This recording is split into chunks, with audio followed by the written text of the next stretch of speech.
Selamat pagi semuanya, kembali lagi dengan TWS Talk with Semansaka Menggema.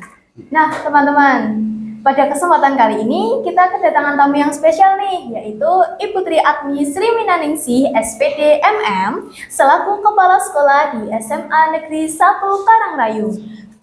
Boleh nih Putri memperkenalkan diri supaya teman-teman tahu nih tentang Putri. Ya, terima kasih Mbak Anissa untuk waktunya. Ini saya harus memperkenalkan apa ini? Kalau nama kan sudah kenal semua ya. Iya, mungkin umur atau alamat rumah. Gitu. Oh ya, oke, baik.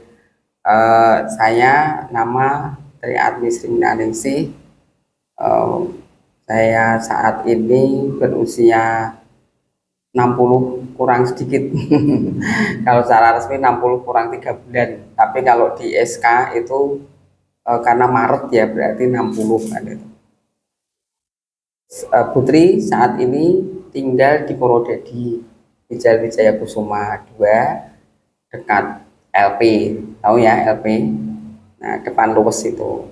Nah, di situ sudah sejak tahun 1995. Lama ya? Sudah lama ya. Waktu masih sangat muda sekali tinggal di sana. Berarti sudah 28 tahun ya, 28 tahun di sana. Ini perkenalan singkat. Terus kalau tidak salah itu beberapa hari yang lalu ulang tahunnya Putri ya Bu? Ya, hanya ini mungkin perlu diklarifikasi ya. Bahwa sebenarnya kalau lahirnya Putri itu yang benar itu 13 Juni gitu ya. Hanya pada saat SMA itu kan Putri membuat akte kelahiran kan itu. Dulu kita punyanya hanya surat kelahiran yang dari kelurahan itu. Nah, saat membuat akte kelahiran itu kita sudah ijazah SD dan SMP Putri itu sudah salah bulannya kan itu. Jadi bulan Maret kan itu. Ternyata di stroke kelahiran itu bulan Juni. Nah, daripada mengubah ijazah, kemudian Putri dan orang tuanya Putri waktu itu sepakat menyamakan akte kelahirannya itu yang disamakan dengan ijazah. Jadi sekarang ini ya yang kita pakai dokumen-dokumen resmi Putri ya tanggal 13 Maret itu. Bulannya saja kalau tanggalnya sama sebenarnya. Tapi yang sebenarnya itu 13 Juni. Nah, infonya jauh banget ya Bu. Ya, terpaut 3 bulan gitu. Hanya untuk mempermudah proses administrasi saja sehingga kita mengorbankan akte kelahiran yang terkadang kan kita memang harus mengorbankan ada sesuatu yang harus dikorbankan untuk kebaikan kan itu mana yang harus diprioritaskan. Kalau kita samakan aktenya, maka yang ijazah SD SMP itu kan harus merubah kan dua dokumen ya lebih rumit kan itu Mbak Anissa. Nah tadi kan Putri bilang kalau sudah 60 tahun berarti Putri sudah memasuki masa purna tugas dong. Ya sebentar lagi. Sedih banget nanti nggak ketemu Putri lagi. Sedih ya. Nah teman-teman, Putri ini selain menjadi kepala sekolah yang bijaksana, beliau juga penuh kasih sayang dan perhatian pada muridnya nih. Buktinya beliau itu selalu berkeliling Semansaka apabila ada kesempatan. Dan salah satu contoh lainnya itu kegiatan Jumat Sehat. Yang pertama itu senam, makan 4 sehat 5 sempurna, lalu mengadakan screening kesehatan ya Putri, dan membagikan vitamin untuk penambah darah bagi perempuan agar kesehatan siswa-siswi Semansaka itu terjamin ya Bu. Kalau boleh tahu Putri itu sudah menjadi guru berapa lama nih Putri? Berarti sejak lulus kuliah. Putri itu lulus kuliah tahun 1987. Belum apa-apa toh? Saya lahirnya masih jauh ya, mungkin Bapak Ibu guru di sini juga ada yang belum lahir juga. Kemudian Putri mengabdi di satu sekolah di swasta kan itu sampai 1 Maret 1988 Putri mendapatkan SK CPNS calon pegawai negeri sipil itu per 1 Maret 1988. Penempatan Putri yang pertama saat itu di SMA di Kabupaten Demak di SMP Negeri 3 Dempet ya. Itu jadi penempatan pertama saat itu di situ. Kemudian Putri dinota-tugaskan di SMP Negeri 2 Purwodadi ya sampai 1 semester saja 1989, kemudian 1989 sampai 2014 Putri menjadi guru di SMA Negeri 1 Wirosari Kabupaten Grobogan kan itu. Ini kemudian 2014 dipromosikan menjadi kepala sekolah di SMA Negeri 1 Geyer sampai 2020 sampai sekarang di SMA Negeri 1 Karangrayung. Pada saat Putri di SMA Negeri 1 Geyer 2017 November sampai awal Januari 2018 Putri pernah menjadi PLT kepala sekolah di SMA Negeri 1 Purwodadi gitu. Jadi itu perjalanan karir Putri selama ini kan. Wah, lama sekali ya, Bu. Lama, jadi kalau sudah dihitung itu tahun 1988 sampai sekarang berarti sudah berapa tahun? Ada 37 tahun ya, 37 tahun gitu. Sangat Ya. lama. Itu waktu yang sangat lama dan Putri masih semangat dalam Oh, menjalaninya. semangat, harus Wah, semangat. Keren sekali. Apa sih motivasi? Apa sih motivasi Putri atau sesuatu yang menginspirasi Putri apabila Putri itu terjun dalam dunia pendidikan ini? Sebenarnya dulu waktu Putri sekolah seperti Mbak Anissa dan mungkin juga teman-teman yang lain, Putri dulu juga dari SMA gitu ya, dari SMA dulu alumni SMA Negeri 1 Purwodadi dan itu. Nah, saat itu Putri juga tidak ada cita-cita atau keinginan menjadi guru, tidak ada sama sekali. Bahkan kalau saat ini SNBP gitu ya, dulu itu namanya Sipenmaru gitu ya. Putri itu mengambil jurusan kedokteran, wah rada keren sithik ya, tapi ternyata tidak diterima kan itu. Kemudian Putri mengikuti tes gitu, tes untuk masuk ke perguruan tinggi, mengambil jurusan peternakan dan perikanan di Undip, juga tidak diterima. Yang diterima itu Putri spekulasi itu ya, spekulasi pada saat itu karena saya bingung mau milih jurusan apa gitu, bingung. Mungkin nanti juga kalian akan mengalami gitu ya, Mbak Anissa juga akan mengalami pada saat itu saya memilih jurusan apa, bingung. Saya buka lembaran itu, lembaran jurusan itu saya buka semua, saya berdoa gitu ya, terus saya ngambil pulpen itu saya putar-putar tak jatuhkan plek gitu, jatuhnya itu di Geografi D3 IKIP Semarang. Nah saat itu Putri langsung milih jurusan itu. Ternyata semua jurusan yang Putri ambil tuh nggak ada yang diterima. Yang diterima itu yang D3 IKIP Semarang itu gitu ya. Jadi itu awal mula kenapa Putri kok menjadi guru. Padahal sebenarnya tidak ada tidak ada cita-cita untuk menjadi guru.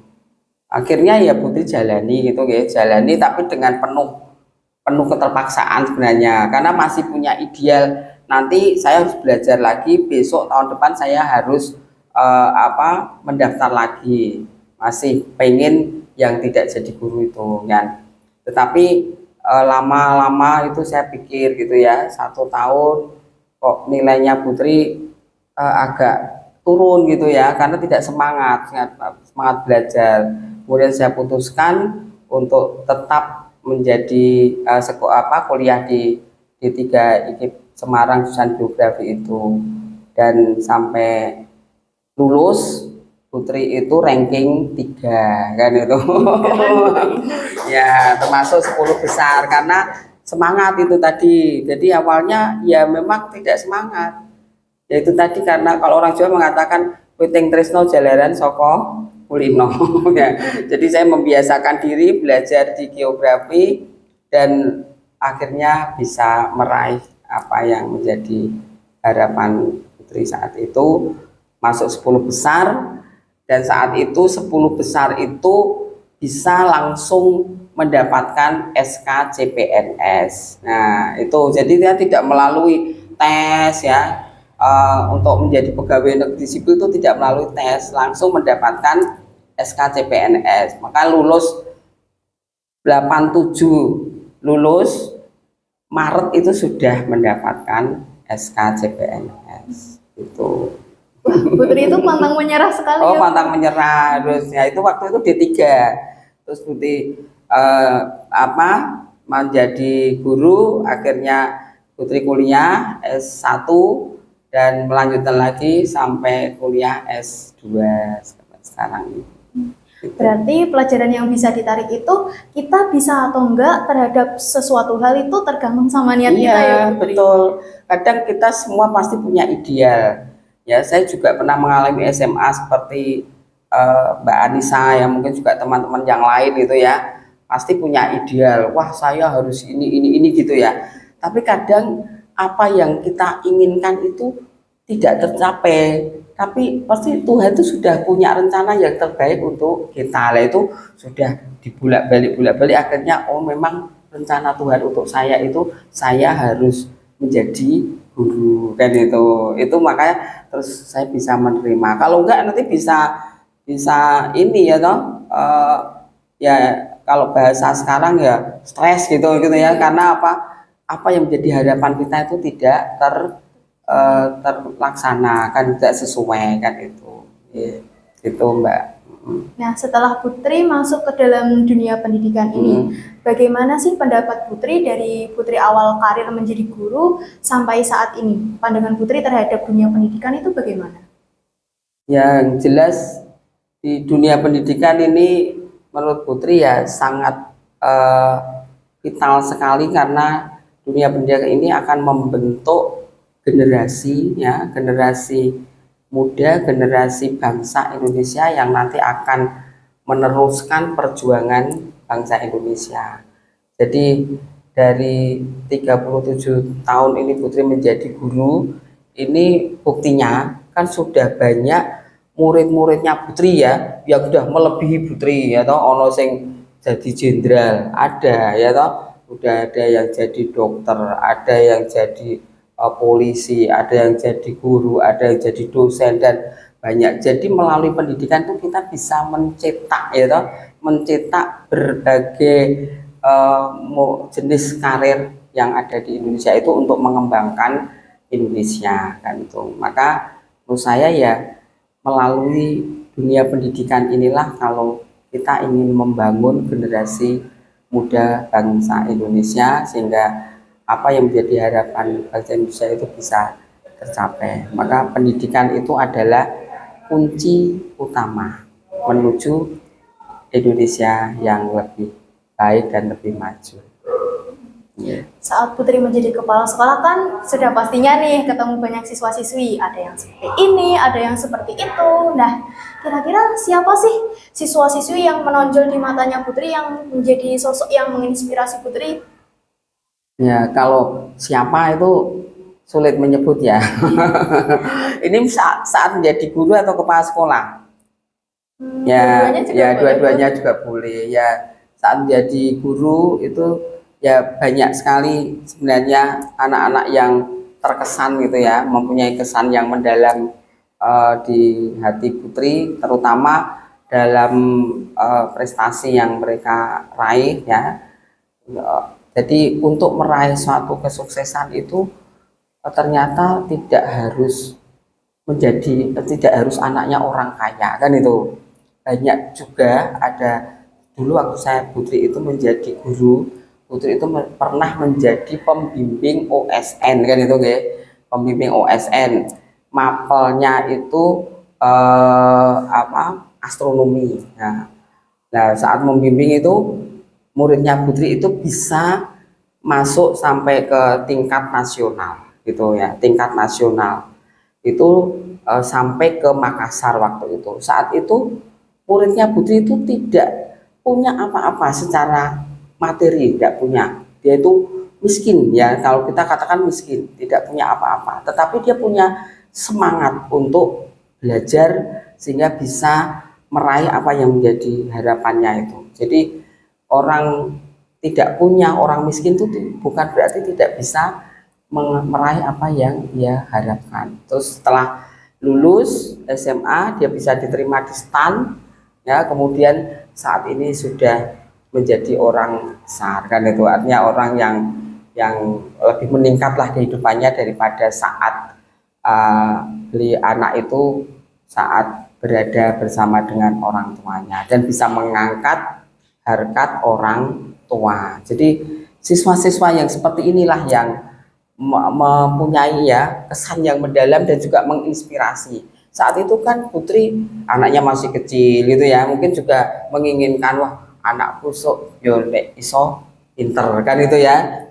Mohon bisa pinter, bisa, dan saya juga menginginkan siswa-siswa murid-murid saya juga bisa seperti itu, bahwa miskin itu tidak menjadi halangan untuk bisa meraih sukses gitu. Ini kesan yang saya dapatkan saat menjadi guru maupun saat menjadi kepala sekolah. Sama saat menjadi kepala sekolah saya juga punya siswa yang datang ke Putri itu, dia setelah lulus kemudian kuliah dia menyampaikan bahwa saya kuliah ini saya ingin mematahkan pendapat orang-orang kampung saya, Bu, kan itu. Kenapa? Karena orang-orang kampung saya itu mengatakan nek kuliah ki mesti kudu duit akeh, harus menjual sawah kan itu, harus menjual ini, harus menjual ini. Maka murid saya yang itu tadi saat di kepala sekolah itu dia menyampaikan saya ingin mematahkan pandangan masyarakat yang seperti itu. Buktinya saya ini misalnya itu namanya tidak saya sebut nama ya, si A katakan, dia mengatakan bahwa saya anaknya orang tidak mampu, sudah tidak punya ayah dan ibu, saya ikut budi saya dan saya sekarang bisa kuliah, dan saat ini dia juga sudah menjadi orang sukses kan itu, bahkan melebihi Putri kan itu. Jadi itu bedang yang saya garis bawahi itu. Jadi selama ini kan kita memandang yang bisa sekolah itu pasti orang yang punya uang kan itu nggih, punya uang. Tapi ternyata masih banyak anak-anak kita, siswa-siswi kita, murid-murid kita yang punya semangat tinggi dalam memperjuangkan hidup melalui pendidikan, meskipun dengan keterbatasan gitu ya, keterbatasan secara materi kan itu bisa dicari solusinya dan itu. Nah, teman-teman, jangan jadikan keterbatasan ekonomi sebagai alasan kalian agar tidak sekolah, teman-teman. Kan masih ada jalur lain ya, Bu, seperti beasiswa gitu kan. Betul ya. Ada misalnya mau lebih mencari orang tua asuh kan itu kan juga bisa ya toh. Karena memang orang Jawa dulu mengatakan itu benar, jerbasuki mawa biyo. Memang semua apa yang akan kita dapatkan itu harus dengan biaya. Biaya itu bukan berarti uang loh ya. Kita mengikuti seseorang, kemudian kita bekerja dengan tulus dan kita mendapatkan upahnya itu adalah ya upah kita disekolahkan, upah kita bisa mendapatkan fasilitas kan seperti itu kan. Tidak harus melulu kilo uang kan itu, tidak kan itu.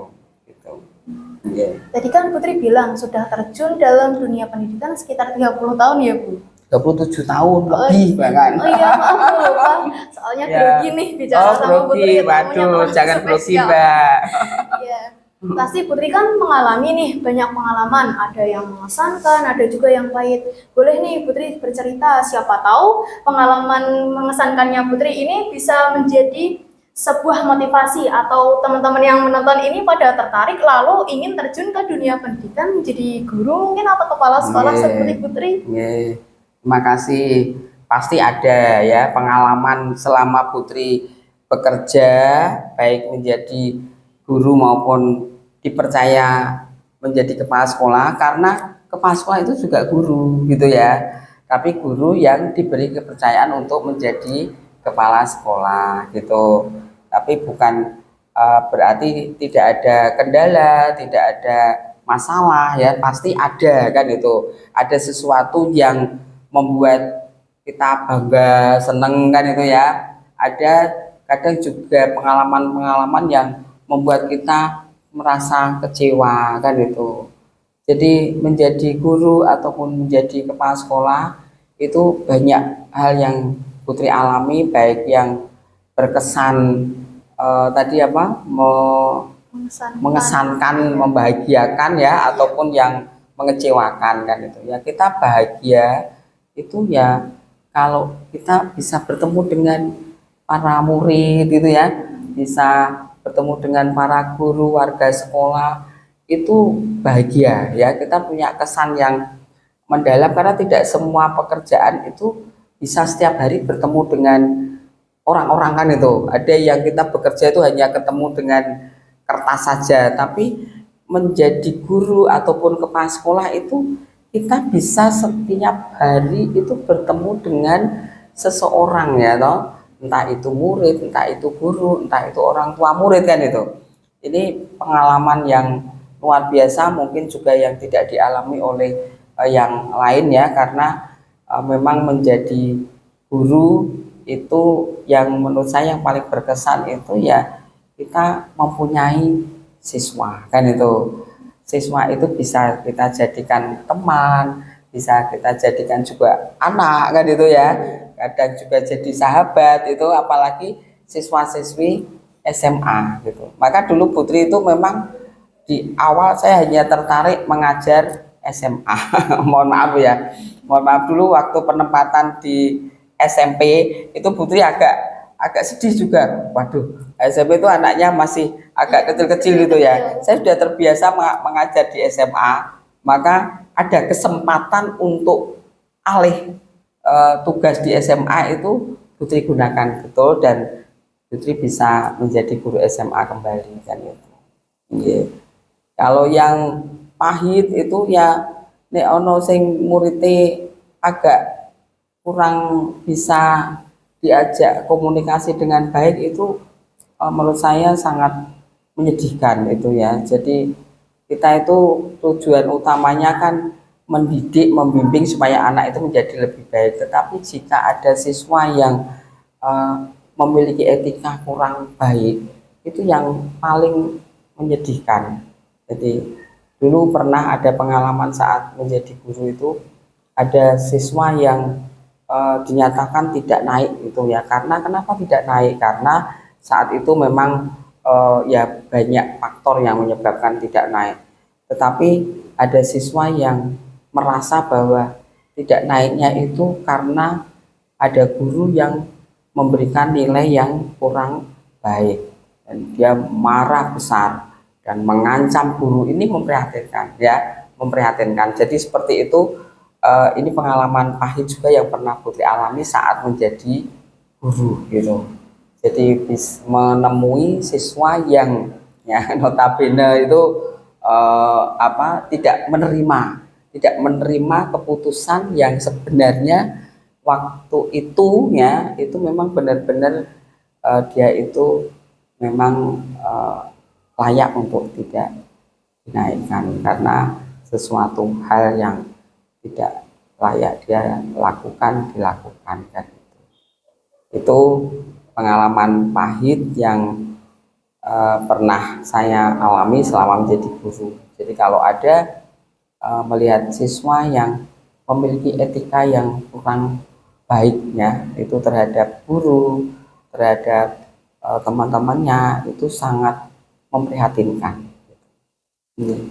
Kalau pengalamannya Putri selama memimpin di SMA Negeri 1 Karangrayung ini bagaimana?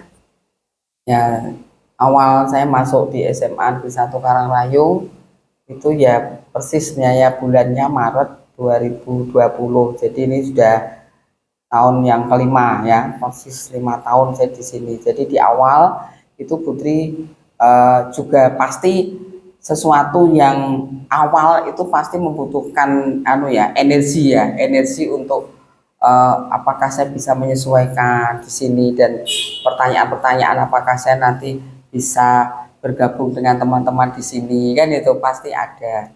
Maka di awal itu banyak yang Putri alami ya, terutama pada saat Putri awal masuk di sini itu 1 minggu kemudian itu COVID kan itu.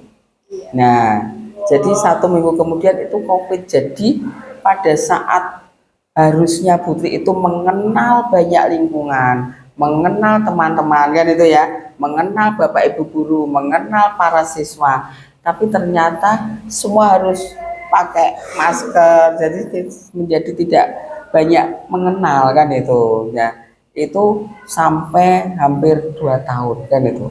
Jadi Putri itu awal di sini ya kesannya yaitu tadi, awal seharusnya saya harus banyak mengenal lingkungan, tetapi tidak bisa banyak mengenal lingkungan. Akhirnya Putri berupaya untuk secara apa membuat bagaimana supaya di masa COVID ini bisa berguna kan itu ya, untuk terutama untuk SMA Negeri 1 Karangrayung. Maka bagaimana membuat suasana lingkungan ini dengan baik ya, kita ubah dari penampilan SMA Negeri 1 Karangrayung yang saat awal Putri itu menurut saya misalnya kurang hijau, kemudian kita hijaukan kan itu, seperti itu. Jadi kita mengisi waktu selama masa-masa COVID itu dengan hal-hal yang saya anggap positif ya. Kemudian dengan Bapak Ibu guru setiap pagi apel gitu ya, apel pagi, senam pagi, meskipun pada saat itu pakai masker gitu ya, kita tetap berusaha menyapa gitu setiap pagi. Dengan kalau siswa tidak ada di sekolah, siswa semuanya di rumah. Jadi memang saat awal-awal Putri di sini itu saya juga sedih ya.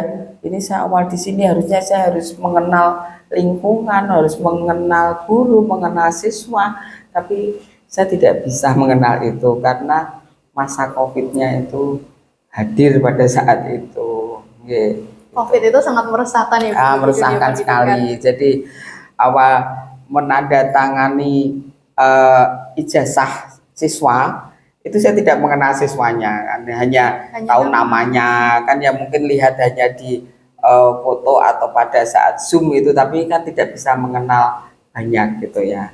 Jadi beberapa 2 tahun itu kita tanda tangan rapor, tanda tangan ijazah itu, tetapi tanpa ada kegiatan tatap muka di sekolah karena semuanya dengan menggunakan daring. Putri rapat dengan Bapak Ibu guru, penentuan kelulusan rapat itu juga dengan daring kan itu ya. Putri di rumah, Bapak Ibu gurunya juga di rumah masing-masing, kita rapatnya juga dengan daring. Jadi kegiatan apapun semuanya dengan daringnya. Itu saat awal Putri di SMA Negeri 1 Karangrayung. Kemudian setelah mulai COVID berangsur-angsur menghilang kan itu, kemudian kita mulai bertatap muka, mulai berkegiatan, tetapi pada saat COVID itu kita tidak berhenti, kita tetap harus melaksanakan proses pembelajaran, melaksanakan kegiatan-kegiatan bagaimana mempercantik sekolah kan itu ya, sehingga sekolahnya kan bisa lebih baik kan itu ya, secara fisik kan penampilan. Karena saat itu Putri memang punya komitmen untuk yang pertama meningkatkan bagaimana supaya SMA 1 Karangrayung itu penampilannya lebih bagus ya. Jadi waktu itu program P3 gitu ya. P3 itu penampilan, pelayanan, dan prestasi. 3 hal ini harus ada di SMA 1 Karangrayung. Jadi tampilan secara kasat mata orang luar mungkin masyarakat bisa melihat, oh SMA 1 Karangrayung sekarang tampilannya sudah lebih baik kan itu nggih. Pelayanan, kita berusaha untuk memberikan pelayanan yang baik untuk warga sekolah, baik siswa, orang tua, ataupun para tamu-tamu. Dan juga dengan situasi lingkungan fisik yang baik, pelayanan yang baik diharapkan bisa meningkatkan prestasi. Dan juga saat ini ya sedikit demi sedikit ada peningkatan prestasi di SMA Negeri 1 Karangrayung dan itu kalau terlihat pada tahun 2021 itu kita karena fokus untuk bagaimana membuat lingkungan itu menjadi baik, maka SMA Negeri 1 Karangrayung ini mendapatkan penghargaan Sekolah Adiwiyata Nasional. Jadi kita menerima penghargaan dari Ibu Menteri Siti Nurbaya waktu itu, Menteri Kehutanan dan juga Menteri Lingkungan Hidup kan itu. Kemudian juga menjadi sekolah penggerak ya saat itu. Apa sih Putri itu bisa nggak memberi motivasi nih untuk siswa-siswi, untuk guru-guru supaya itu tetap semangat dalam pembelajaran? Ya harus tetap bersemangat ya, karena tidak ada sesuatu keberhasilan ya yang kita dapatkan itu diperoleh dengan cuma-cuma ya. Semua keberhasilan, kesuksesan yang kita dapatkan itu harus diperoleh dengan kerja keras. Jadi nggak ada ujuk-ujuk ya. Kalau Putri saat ini menjadi kepala sekolah, ujuk-ujuk jadi kepala sekolah kan nggak ada. Ujuk-ujuk jadi guru nggak ada. Semua harus melalui proses dan harus dilalui dengan semangat yang tinggi dan kerja keras gitu. Jadi itu ya, tidak ada kesuksesan yang diperoleh dengan cuma-cuma, melainkan semuanya harus melalui kerja keras. Itu motivasi yang bisa mungkin bisa membangun teman-teman saya, teman-teman guru, teman-teman yang kalian ya toh menjadi siswa ya. Jadi kalau kita itu hanya duduk-duduk santai-santai tidak berbuat sesuatu, itu mustahil akan memperoleh kesuksesan, tetapi harus dengan kerja keras. Itu teman-teman, Putri ini beliau adalah kepala sekolah yang sangat berdedikasi dan bekerja keras dalam memimpin Semansaka ini. Sudah ada banyak kemajuan nih setelah dipimpin oleh Putri, mulai dari lingkungan yang selalu hijau dan peningkatan prestasi siswa. Nah, Putri kan sebentar lagi memasuki masa purna tugas. Apa nih yang Putri persiapkan dalam masa purna tugas ini? Ya, sebenarnya persiapan secara fisik ya, kita harus tetap sehat, tetap bahagia kan itu. Jadi karena dengan kesehatan kita yang baik itu kita bisa menjadi manusia yang produktif kan itu ya. Jadi orang sehat itu adalah orang yang produktif kan itu, maka tetap harus mempersiapkan diri secara fisik, itu harus tetap semangat dan tetap memiliki kesehatan dan juga bahagia, harus tetap bahagia kan itu. Ya, untuk persiapan yang lain-lain secara administrasi semua sekarang sudah by system semuanya kan itu, kita tinggal jalani saja, karena memang di aparatur sipil negara itu kan dibatasi usia ya. Mau semangatnya seperti apa, kalau usianya sudah 60 tahun ya harus menjalani masa purna kan itu. Yeah. Kalau kekhawatiran yang Putri alami kalau menjalani masa purna tugas ini apa?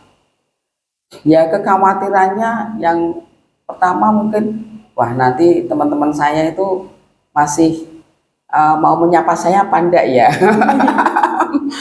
Terus murid-murid saya besok kalau saya sudah purna mau menyapa Putri apa enggak ya gitu. Itu menjadi kekhawatiran juga kan. Kadang kita itu saat ini seperti ini apa karena Putri saat ini kepala sekolah, kok nek sekolah jadi kepala sekolah apakah juga masih mau menyapa saya ya, itu salah satu yang menjadi kekhawatiran. Tapi saya percaya teman-teman siswa-siswa kita itu semuanya baik-baik, dan selama kita menjalani proses itu dengan baik, saya percaya tidak akan kehilangan teman, tidak akan kehilangan rekan-rekan atau sahabat-sahabat saya. Ya, itu saja. Jadi kekhawatirannya ya, kok nanti pada mau menyapa saya apa enggak ya? Itu. Kalau Yeah. rencananya Putri untuk mengisi masa purna tugas ini apa saja? Waduh, banyak ya. Ya, yang jelas fokus keluarga.